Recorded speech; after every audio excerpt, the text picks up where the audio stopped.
के बच्चे दीन पढ़ते हैं, और फिर अमीरों को मिंबरियां मिलती है, गरीबों के बच्चों को अल्लाह मिंबर अता फरमाता है, मुसल्ला रसूल अल्लाह देता है। हजरत सैयदना इमाम अबू मालिक फरमाते हैं मैं गरीब का बेटा था और मेरी 6-7 बहनें, मैं अकेला भाई था। आप फरमाते हैं मेरे अब्बा जी फौत हो गए, मेरी अम्मी पकड़ के मुझे एक धोबी की दुकान पे ले गई, कहने लगी इसे कपड़े धोने का तरीका बता दे, सलीका समझा दे, ये भी एक छोटी सी लॉन्ड्री की दुकान खोल लेगा, मेरी बेटियों का पेट पालेगा। धोबी कहने लगा ठीक है, मैं 2-3 दिरहम भी दूंगा महीने के, और जब काम सीख जाएगा तो तनख्वाह बढ़ जाएगी। इमाम अबू मालिक रहमतुल्लाह अलैह फरमाते हैं मैं बहनों के लिए रोजी कमाने निकला, मैं बेवा माँ के सर पे बोझ उतारने के लिए निकला, मैं गुर्बत के आलम में निकला, रस्ते में इमाम आजम का मदरसा था। फरमाते मैं वहां चमकते चेहरे देखता, लेकिन अपनी गुर्बत को देख के मैं आगे बढ़ जाता, परेशान होता कि मैं कैसे इल्म हासिल करूंगा। आप फरमाते इमाम साहब मुझे अक्सर देखते, एक दिन इमाम आजम बाहर निकले, मुझे खड़े हुए देखा तो करीब बुलाया, सीने से लगाया, माथा चूमा, क्या नाम है? मैंने कहा अबू मालिक मेरा नाम है। कहा तुम्हें पढ़ने का शौक है? का बड़ा शौक है। कहने लगे चल आ जा पढ़ा कर, आ जा मदरसे में पढ़ा कर। कहते मैं सारा दिन वहां पढ़ता, घर से काम करने आता, सारा दिन इमाम आजम के पास पढ़ता रहता। महीना आया तो मेरी अम्मा कहने लगी तनख्वाह लाओ। मैंने कहा अम्मी जी तनख्वाह तो वो देगा जो ड्यूटी पे जाता हो, मैं तो पढ़ने जाता हूँ। कहते अम्मा घर से निकली और बड़े गुस्से के साथ निकली, कहने लगी मौलवी ने मेरा बच्चा खराब कर दिया, मेरा बच्चा खराब कर दिया है, मैं काम पे भेजती थी, इसने किस चक्कर में डाल दिया, मसलों से भी कभी पेट भरा है, काम भी तो करने चाहिए ना। कहते इमाम आजम के सामने खड़ी हुई, इमाम साहब बड़े अमीर कबीर आदमी, अरबों खरबोपति थी, और फिर इतने बड़े आलिम फकीर, सारा बगदाद, सारा कूफा, सारा मिस्र सलूट करता है। बीबी आई और तेज जुमले, औरतों का तरीका होता है। कहने लगी मौलवी तेरी सफेद दाढ़ी, तेरा इतना नाम, तुझे ख्याल ही नहीं आया मैं बेवा औरत हूं, तूने मेरा बच्चा खराब कर डाला, मेरी यतीम बच्चियां रोटी कहां से खाएंगी, मसलों से भी कभी पेट भरा है। कहती इतने सख्त जुमले कहे, पर कुर्बान जाओ इमाम आजम सुनते रहे और मुस्कुराते रहे। कहने लगे मेरी गलती है, मेरी गलती है, मेरी गलती है, बीबी भूल गया था, गलती हो गई। बीबी कहती रही, इमाम साहब सुनते रहे। जब गुस्सा उतर गया तो कहने लगे अम्मा तेरा गुस्सा उतर गया है? उतर गया है। कहने लगे तेरा बेटा बड़ा नेक है, तेरा बेटा बड़ा लायक है, तू इसे पढ़ने दे। कहने लगे चुप कर दे मौलवी, ये पढ़ेगा तो मैं रोटी कहां से खाऊंगी। इमाम साहब कहने लगे मुझे बताएगी तेरे घर का खर्चा कितना है? उसने एक लफ्ज पे 3 दिनार का, एक रवायत ऐसे भी लिखी है बुजुर्गों ने, कहने लगी 40 दिरहम है। और अम्मा कहती मैंने जानबूझ के ज्यादा बताए, हालांकि मैं कनात का खर्चा करती थी, लेकिन जब खुला डुला करे तो वो वाला खर्चा बताया। मैंने कहा 40 दिरहम खर्चा है, तू देगा? तो कहते इमाम आजम कहने लगे अम्मा तुझे लेने नहीं आना पड़ेगा, पहली से पहले तेरे घर में पहुंच जाया करेंगे, यकम से पहले आएंगे। ओ भाइयों कहां उस्ताद मिलते हैं, कहां उस्ताद मिलते हैं, कहां वो लोग मिलते हैं जो दुआएं मांगते, इल्तिजाएं करते। सैयदना इमाम आजम अबू हनीफा रहमतुल्लाह अलैह 1 दिन नहीं, 2 दिन नहीं, 4 दिन नहीं, 5 महीने नहीं, 20 साल तक, कहना आसान, बोलना आसान, सुनना आसान, 20 साल तक इमाम अबू मालिक के घर में खर्चा देते रहे, वो पढ़ते रहे। अम्मा कहने लगी तू मेरे बेटे को लगा तो लिया है, तो पढ़ के बनेगा क्या? हजरत इमाम आजम फरमाने लगे बादशाहों के तख्त पर बैठकर बादशाहों के साथ खाने खाया करेगा, उनके साथ बैठ के हलवा खाएगा, वक्त आएगा तू देखेगी। कहते हैं मेरे इमाम इंतकाल कर गए, वक्त बीत गया, हारून रशीद ने मुझे बुलाया बगदाद में और कहा मैं आपको चीफ जस्टिस बनाने लगा हूं। कहते हैं मैं खुशी से सजदे करने लगा, मैं चीफ जस्टिस बना। मैंने अपनी अम्मा को खत लिखा कि अम्मा बगदाद आ जा, तेरे बेटे को अल्लाह ने बड़ी शान अता कर दी है। फरमाते हैं हारून रशीद की बीवी बड़ी औलिया की उलमा की बड़ी फरमा बरदार थी, मोहब्बत करने वाली थी, उसने हलवा बना के भेजा, खाना बना के भेजा। हारून रशीद तख्त पे बैठ के खाने लगा तो कहने लगा इमाम साहब आप भी यहीं आ गए मेरे साथ। कहते एक कोने में वो बैठ गया, एक में मैं बैठ गया, बीच में खाना रख लिया। इतनी देर में मेरी अम्मा भी पहुंच गई, 2 लुकमे खाए थे कि अम्मा आ गई। जब अम्मा ने मुझे तख्त पे बैठे देखा, एक यतीम, एक लवारस, एक बिन बाप का बच्चा, वो कल तक जो बहनों के लिए 4 दिनार नहीं ला सकता था, तख्त पे बैठ के जब रोटी खाते देखा तो अम्मा तड़प गई, रोई, चीखें मारी। मैंने कहा अम्मा क्या हुआ? कहने लगी बेटा मुझे तेरा उस्ताद याद आ गया है, उसने कई साल पहले कहा था इसे दीन का इल्म पढ़ने दे, इसे फकीह बनने दे, ये बहुत आगे जाएगा। देख आज अल्लाह ने तुझे कितनी शान अता की है। कहा बेटा ये कमाल तेरा नहीं, ये इमाम आजम अबू हनीफा का कमाल है। ये एक अमीर आदमी था, फिर गरीब हो गया। गरीब, गुर्बत बड़ी परेशानी है, बड़ी परेशानी, बड़ी आजमाइश। गरीब बेवकूफ इसलिए होता है कि उसकी जेब में पैसे नहीं होते। गरीब मजबूर इसलिए होता है कि उसके पास होता कुछ नहीं ना, तो सारी आजमाइशें इकट्ठी आ जाती। गरीब आदमी था, मेहनत मजदूरी करता लेकिन पूरी ना होती। वो कहता एक दिन गली में ककड़ी बेचने वाला आया, तो मेरी एक बेटी थी छोटी सी, बाकी बच्चे बड़े थे, छोटी जिद करने लगे, कहने लगी ककड़ी खानी है, ककड़ी। कहते मैं परेशान हो गया, दिल टूट गया। बेटी ने सवाल किया है, फरमाते मैंने सोचा किसके पास जाऊं, किसी और के पास, मुझे समझ ना आया, मैं सीधा इमाम आजम के पास चला गया। ये शख्स है जो मुझे देगा भी और मेरा पर्दा भी रखेगा, मुझे देगा भी और मेरा, बोलिए, मेरा ये पर्दा भी रखेगा, ये रुसवा नहीं करेगा, ये फोटो नहीं खिंचाएगा, ये फोटो खिंचा के पहले दिन फेसबुक पे नहीं लगाएगा कि मैं गरीबों में थैले बांट रहा हूं, ये उसी वक्त अखबार वालों को नहीं बुलाएगा एक थैला और 6 अखबारों में तस्वीरें, ये इस तरह नहीं खैरात देगा। حضرت امام اعظم کے پاس گیا تو فرماتے رش بہت زیادہ تھا، میں امام صاحب سے بات ہی نہ کر سکا، واپس آ گیا، امام صاحب نے بندہ بھیجا، فرمایا پتہ کر یہ بندہ کسی ضرورت کے لیے آیا تھا، رش کی وجہ سے بات نہیں کر پایا، کہتے واپس میرے پیچھے بندہ بھیجا، وہ میرے گھر تک آیا، گھر آ کے اس کو حالات کا پتہ چل گیا، واپس گیا، کہتے ہیں 3 تھیلیاں اشرفیوں کی بھر کے امام اعظم لائے اور خود آئے اور رات کے اندھیرے میں آئے اور مجھے تھیلیاں دے کے نا تو میرے آگے ہاتھ باندھ دیے۔ میں نے کہا حضور ہاتھ کیوں باندھتے ہیں؟ آپ فرمانے لگے یار دکھ اس بات کا ہے کہ تو میرا پڑوسی تھا اور تیری غربت کا مجھے پتہ ہی نہیں چلا، تو میرے علاقے کا تھا اور میں نے سوچا ہی نہیں، میرا اپنا تھا مجھے خیال ہی نہیں آیا، فرمایا معاف کر دے، میری شکایت نہ کرنا کہ یہ میری طرف توجہ نہیں کرتا تھا، علم بھی تھا، عمل کا نور بھی تھا، تقوی کا حسن بھی تھا، غریب کی مدد کا جذبہ بھی تھا۔ آج لوگوں پر مال کا فتنہ سوار ہوتا ہے، سب پر نہیں لیکن زیادہ لوگوں پر، جیسے جیسے مال آتا جاتا ہے ویسے ویسے عقل بھی آتی جاتی ہے، ویسے ویسے سیانے بھی ہوتے جاتے ہیں، کہتے ہیں وہ بھی کمائے وہ بھی کرے، میں تو ٹیکنیکلی بڑا ہوں، میں عقل مند ہی بڑی، نہ بہن کی فکر رہتی ہے، نہ بھانجوں کی فکر رہتی ہے، نہ رشتہ دار کی فکر رہتی ہے، نہ دائیں بائیں کچھ دیکھتے ہیں لوگ، جیسے جیسے پاورفل ہوتے جاتے ہٹتے جاتے کٹتے جاتے، امیروں سے گرانے لگتے جاتے، آگے کی طرف دیکھتے جاتے۔ امام اعظم ابو حنیفہ رحمۃ اللہ علیہ نے ساری زندگی پیار کیا، محبت بانٹی، علم، فقاہت، تقوی، روشنی۔ آج لوگوں کا علم ہوتا ہے پر علم کا نور نہیں ہوتا، ہمیں بہت ساری باتوں کا پتہ ہوتا ہے پر وہ باتیں ہمارے لفظوں میں ہوتی ہیں، ہم اس کے حسن سے آگاہ، اور اگر میں یہ کہہ دوں کہ ہمیں ان باتوں پر یقین کامل نہیں ہوتا، کہہ رہے ہوتے ہیں ہم، سمجھتے ہیں، بڑی باتیں کرتے ہیں، لیکن ان باتوں کے پیچھے جو عمل کا جذبہ ہے وہ پھیکا ہوتا ہے۔ امام اعظم ابو حنیفہ رحمۃ اللہ تعالیٰ علیہ جتنے بڑے عالم تھے اتنا ہی بڑا خوف تھا اللہ کا دل میں، اتنا ہی بڑا خوف تھا۔ ایک آدمی کہتا ہے میں نے امام صاحب سے مسئلہ پوچھنا تھا، میں نے عشاء کی نماز امام صاحب کے پیچھے پڑھی، کتنی لوگ باتیں سنتے ہیں، اس کا اثر کتنا لیتے ہیں، لیکن امام صاحب رحمۃ اللہ علیہ کا طریقہ کیا تھا؟ کہتے میں نے امام صاحب کے ساتھ نماز پڑھی مسجد میں تو قاری صاحب نے قرآن پڑھا، اذا زلزلت الارض زلزالها واخرجت الارض اثقالها، فرماتے ہیں آخری 2 آیتیں پڑھی، فمن يعمل مثقال ذرة خيرا يره ومن يعمل مثقال ذرة شرا يره۔ اللہ فرماتے ہیں میں قیامت کے دن تیرے ذرے ذرے کا حساب کروں گا، ذرہ برابر نیکی ہوئی تو تیرے سامنے آئی، ذرہ برابر گناہ ہوا تو تیرے کس کے برابر؟ جی وہ کتنا ہوتا ہے؟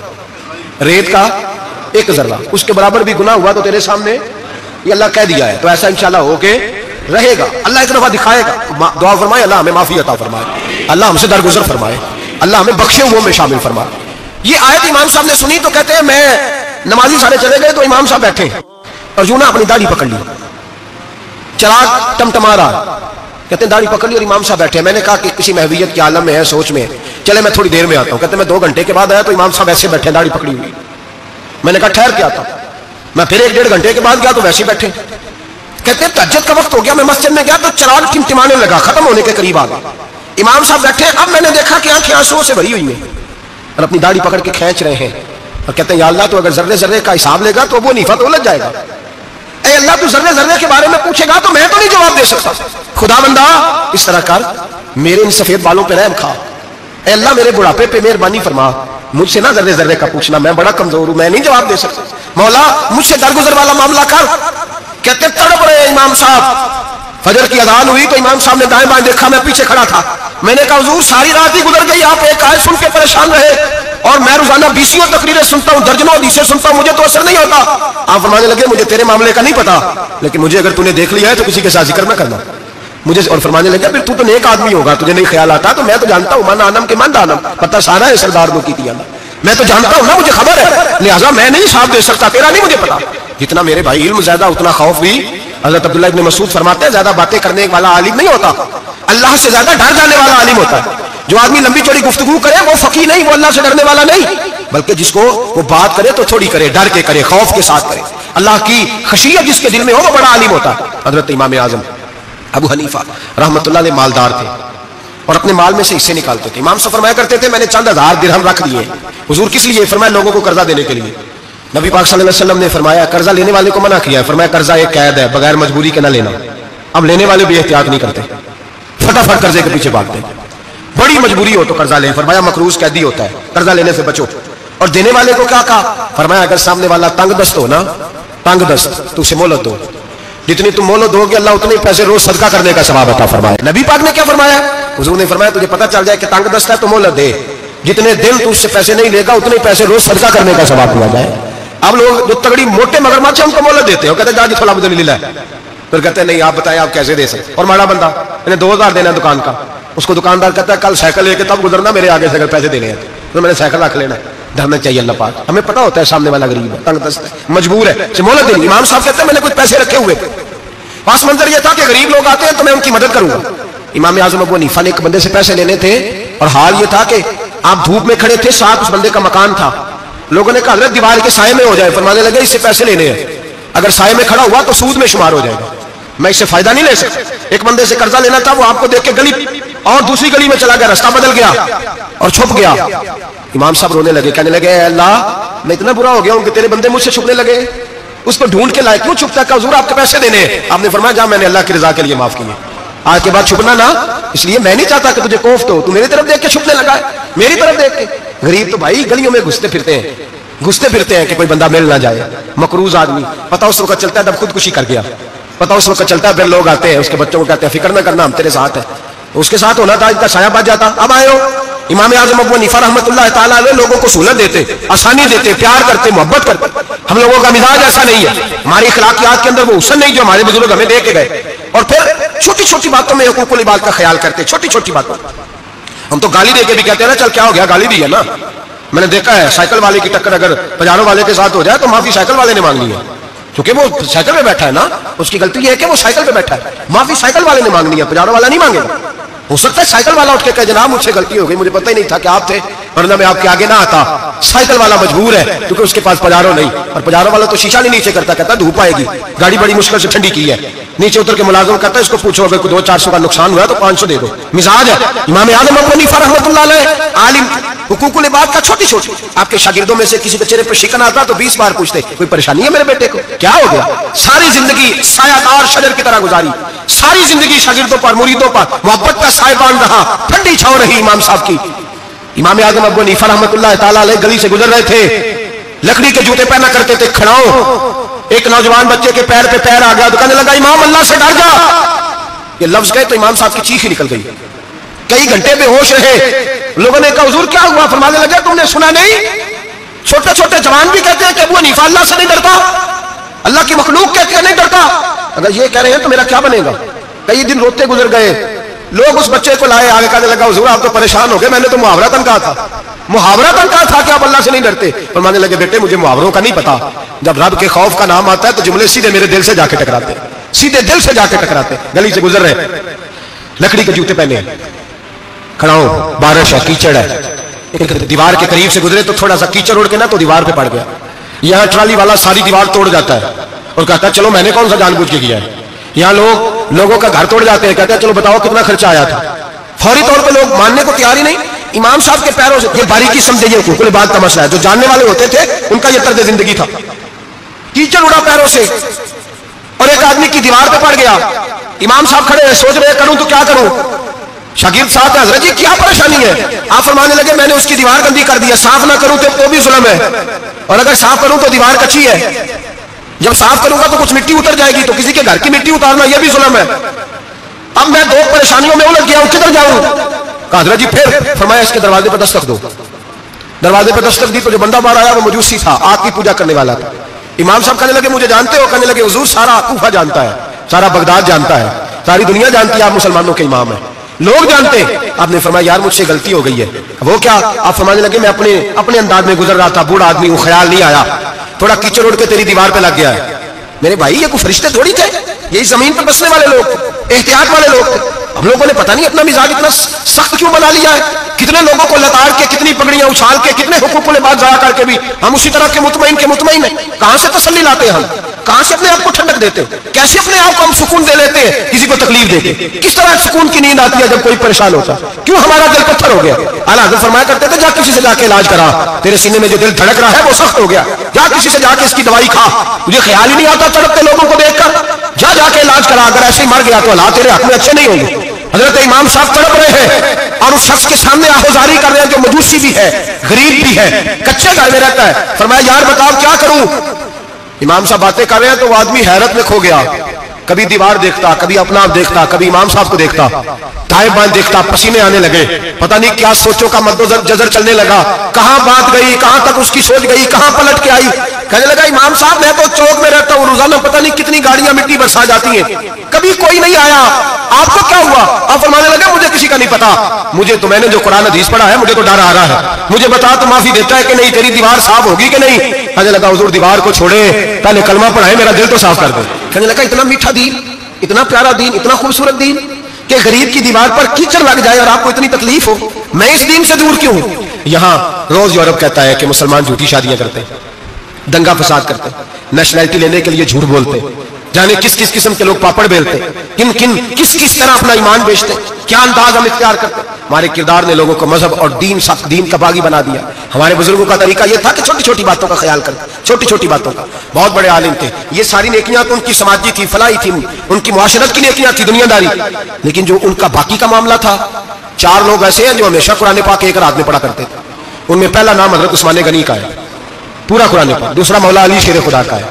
تیسرا حضرت سعید بن جبیر کا ہے. چوتھے امام اعظم ابو حنیفہ ہیں جو ایک رات میں پورا قرآن پاک پڑھ دیا کرتے ہیں. جس جگہ امام اعظم کی قبر بنی ہوئی ہے نا, اعظمیہ ایک محلہ ہے بغداد کا, اس کا نام ہی اعظمیہ, امام صاحب کے نام, جہاں قبر بنی ہوئی ہے, وہاں بیٹھ کے امام اعظم ابو حنیفہ نے 60 مرتبہ قرآن پاک ختم کیا, خود پڑھا, خود فرمایا یہاں میں نے دفن ہونا. اس جگہ 60 قرآن پاک پڑھے. رمضان کا مہینہ آتا تھا تو امام صاحب ایک قرآن پاک دن میں پڑھتے تھے, ایک رات کو پڑھا کرتے تھے, ایک قرآن پاک سنایا کرتے. امام صاحب رحمۃ اللہ علیہ ساری رات نفل پڑھتے.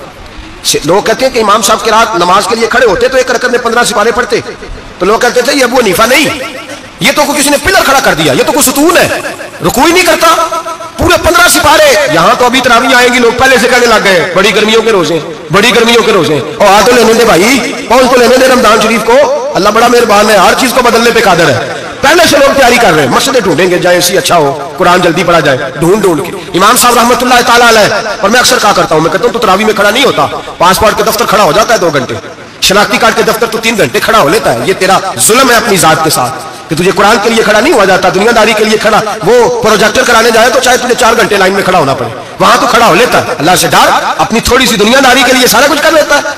حضرت امام صاحب رحمۃ اللہ تعالیٰ علیہ تقویٰ اور طہارت کے پہاڑ 55 حج کیے امام اعظم نے. کتنے؟ 55 حج فرمائے. آج ایک مشقت والا کام ہے, جدوجہد والا کام ہے, جوان بھی تھک جاتے ہیں, کہتے ہیں بڑا مشکل ہے جی, اور جتنا مرضی آسان ہو گیا, قیامت تک اس نے مشکل ہی رہنا ہے, اس لیے کہ یہ ایک مجاہدہ ہے. 55 حج کیے. آخری حج پہ گئے تو کعبے کے مجاور کو کہنے لگے ذرا کھول نہیں دیتے کعبے کا دروازہ, میرا اندر جانے کو دل کرتا ہے. اس نے دروازہ کھولا, اندر گئے تو کہنے لگے خدایا, 2 جملے کہے, کہنے لگے اے اللہ جتنا تو نے مال دیا تھا میں اتنا شکر نہیں ادا کر سکا, اور جتنا تو نے علم دیا تھا میں اتنا عمل نہیں کر سکا, اب بوڑھا ہو گیا ہوں, مہربانی کرنا مجھ سے درگزر والا معاملہ کر, اور اے اللہ اگر تو مجھے بتا دے کہ تو راضی یا ناراض ہے تو میں ذرا سکون سے مر جاؤں.